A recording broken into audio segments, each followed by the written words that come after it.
Mammography ನಾವು usually 40 ವರ್ಷ ಆಧಾರಿಂಗ್ ಮಾಡ್ತೇವೆ, ಯಾಕಂದ್ರೆ ಅದು ರೇಡಿಯೇಷನ್ ಇರ್ತದೆ ಸ್ವಲ್ಪ. 40 ವರ್ಷ ಒಳಗಡೆ ಇರೋರಿಗೆ ಗ್ಲ್ಯಾಂಡ್ಯುಲರ್ ಟಿಶ್ಯೂ ಮತ್ತು ಇದು ಜಾಸ್ತಿ ಇರೋದ್ರಿಂದ ಡಕ್ಟ್ ಟಿಶ್ಯೂ ಯೂಶಲಿ ಅಲ್ಟ್ರಾಸೌಂಡ್ ಮಾಡ್ತೇವೆ. ಅಲ್ಟ್ರಾಸೌಂಡಲ್ಲಿ ನಮಗೆ ಕ್ಯಾರೆಕ್ಟರೈಸ್ ಮಾಡಿ ಬೈರೈಟ್ ಸ್ಕೋರ್ ಅಂತ ಕೊಡ್ತೇವೆ.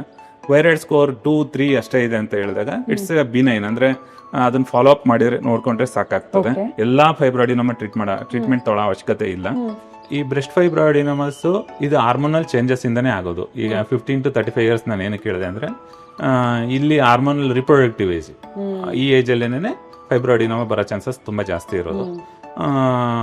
ಈ ಫೈಬ್ರಾಯ್ಡಿನೋಮಸ್ ಚಿಕ್ಕದಿದ್ದಾಗ ಈಗ 1 mm 5 mm 10 mm ಎಲ್ಲ ಇರುತ್ತೆ, ಅವಾಗ ಗೊತ್ತೇ ಆಗೋದಿಲ್ಲ. ಓನ್ಲಿ ಬ್ರೆಸ್ಟ್ ಅಲ್ಟ್ರಾಸೌಂಡ್ ಮಾಡಿದಾಗ ಅಷ್ಟೇ ಗೊತ್ತಾಗ್ತದೆ, ಸಿಂಪ್ಟಮ್ಸ್ ಇರೋದಿಲ್ಲ ಯಾರಿಗೂ.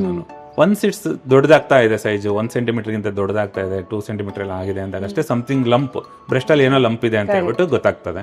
ಅವಾಗ ಬ್ರೆಸ್ಟ್ ಅಲ್ಲಿ ಲಂಪ್ ಇದೆ ಅನ್ನೋದು ಶುಡ್ ನಾಟ್ ನೆಗ್ಲೆಕ್ಟ್, ಯಾಕಂದ್ರೆ ಅದನ್ನ ಪ್ರೂವ್ ಆಗೋವರೆಗೂ it's benign or non cancerous ಅಂತ ಗೊತ್ತಿರೋದಿಲ್ಲ. Once something you feel breast ಅಲ್ಲಿ ಏನಾದ್ರು ಫೀಲ್ ಆಯ್ತು ಅಂದ ತಕ್ಷಣ ಗೈನಕಾಲಜಿಸ್ಟ್ ಇಲ್ಲ ಬ್ರೆಸ್ಟ್ ಸರ್ಜನ್ ಇಲ್ಲ ರೇಡಿಯಾಲಜಿಸ್ಟ್ ಸ್ಕ್ಯಾನ್ ಮಾಡಿಕೊಂಡು ಕನ್ಫರ್ಮ್ ಮಾಡ್ಕೊಳ್ಳೋದು ತುಂಬಾ ಒಳ್ಳೆಯದು. ಸೊ ಅಬ್ಲೇಷನ್ ಯಾವಾಗ ಸಜೆಸ್ಟ್ ಮಾಡ್ತೀರಾ ಡಾಕ್ಟರ್? ಹಾಗಿದ್ರೆ ಈ breast fibroadenoma more than 1 centimeter ಇದೆ, ಆಕ್ಚುಲಿ ಟ್ರೀಟ್ಮೆಂಟ್ ಮಾಡೋ ಅವಶ್ಯಕತೆ ಇಲ್ಲ. Okay, if it is benign, it's benign only. breast fibroadenoma is benign only. always benign? always benign.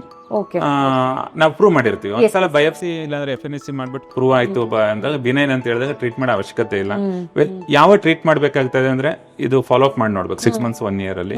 If it's growing, ಜಾಸ್ತಿ grow ಆಗ್ತಾ ಇದೆ, ಪೇಷಂಟ್ಗೆ ನನಗೆ ಏನೋ ಗಂಟಿದೆ ಅಂತ ಫೀಲ್ ಆಗ್ತಾ ಇದೆ ನನಗೆ ಅಂತ ಹೇಳಿದಾಗ ಒಂದು they will go to surgeon ಅವ್ರ ಸರ್ಜರಿ ಏನ್ ಹೇಳ್ತಾರೆ ಅದನ್ನ ಇಲ್ಲಿ ರಿಮೂವ್ ಅಂತ ಹೇಳ್ತಾರೆ. ಸರ್ಜರಿನಲ್ಲಿ ರಿಮೂವ್ ಮಾಡಿದಾಗ ಒಂದು ಸ್ಕಾರ್ ಬೀಳ್ತದೆ, ಒಂದು ಅಂಡರ್ ಅನಸ್ತಿಷಿಯಾ ಒಂದು ರಿಸ್ಕ್ ಇರ್ತದೆ, ಬ್ರೆಸ್ಟ್ ಮೇಲೆ ಸ್ಕಾರ್ ಆಗ್ತದೆ. ಆಮೇಲೆ ಟಿಶ್ಯೂ ಇಸ್ ರಿಮೂವ್ಡ್. ಈಗ ಸರ್ಜರಿ ಅಂದ ತಕ್ಷಣ ಒಂದು ಅಲ್ಲಿರೋ ಟಿಶ್ಯೂ ರಿಮೂವ್ ಮಾಡಿದಾಗ ಬ್ರೆಸ್ಟ್ ಕಾಂಟೂರ್ ಹಾಳಾಗ್ತದೆ. ಅದಕ್ಕೆ ಇದನ್ನೆಲ್ಲಾನು ಅವಾಯ್ಡ್ ಮಾಡೋದಕ್ಕೆ ಈಗ ರೀಸೆಂಟ್ ಟೆಕ್ನಾಲಜಿನಲ್ಲಿ ನಾವೇನ್ ಮಾಡ್ತೇವೆ ಅಂದ್ರೆ ಒಂದು ಕ್ರಯೋ ಅಬ್ಲೇಷನ್ ಅಂತ ಮಾಡ್ತೇವೆ, ಮೈಕ್ರೋವೇವ್ ಅಬ್ಲೇಷನ್ ಅಂತ ಮಾಡ್ತೇವೆ, radio frequency ablation. These are all ablation techniques. And my last question doctor, because ನಮ್ಮ ಪ್ರೀವಿಯಸ್ ವಿಡಿಯೋದಲ್ಲಿ when we spoke about thyroid ಕೂಡ ನಾವು ಮಾತಾಡಿದ್ವಿ, ಆ್ಯಂಡ್ ಆಲ್ಸೋ ಯೂಟ್ರಸ್ ಫೈಬ್ರಾಯ್ಡ್ಸ್ಗಳ ಬಗ್ಗೆ ಮಾತಾಡ್ತಾ, ಆ್ಯಂಡ್ ಈಗ ಬ್ರೆಸ್ಟ್ ಫೈಬ್ರಾಯ್ಡಿನೋಮಾ ಬಗ್ಗೆ ಮಾತಾಡ್ತಾ ಹಾರ್ಮೋನ್ಸ್ಗಳು ಎಷ್ಟು ಮುಖ್ಯವಾದ ಪಾತ್ರ ವಹಿಸುತ್ತೆ ಅಂತ. ಆ್ಯಂಡ್ ಈ ಹಾರ್ಮೋನ್ಸ್ಗಳ ಮ್ಯಾನೇಜ್ಮೆಂಟ್ಗೆ, ರೆಗ್ಯುಲೇಷನ್ಗೆ, ಆ್ಯಂಡ್ ಅದು ಇನ್ ಹಾರ್ಮೋನಿ ಫಂಕ್ಷನ್ ಆಗೋದಕ್ಕೆ ಏನು ಫಸ್ಟ್ ಹಾಫಲ್ಲಿ ಈಸ್ಟ್ರೋಜನ್ ಆ್ಯಂಡ್ ಸೆಕೆಂಡ್ ಹಾಫಲ್ಲಿ ಪ್ರೊಜೆಸ್ಟ್ರಾನ್ ಪ್ರೊಡ್ಯೂಸ್ ಆಗಬೇಕು, ಇದರ ಒಂದು ಮ್ಯಾನೇಜ್ಮೆಂಟ್ಗೆ ಸೀಡ್ ಸೈಕ್ಲಿಂಗ್ ತುಂಬ ಕೇಳ್ತಾ ಇದ್ದೀವಿ ನಾವು. Do you think it helps and it works? ಅಂದ್ರೆ ಬೇರೆ ಬೇರೆ ಸೀಡ್ಸ್ ಲೈಕ್ ಪಂಪ್ಕಿನ್ ಸೀಡ್ಸ್ ಇರಬಹುದು, ಫ್ಲಾಕ್ಸ್ ಸೀಡ್ಸ್ ಇರಬಹುದು, ಚಿಯಾ ಸೀಡ್ಸ್, ಹೋಲ್ ಗ್ರೇನ್ಸ್ ತಿನ್ಬೇಕು ಅಂತ ಸಜೆಷನ್.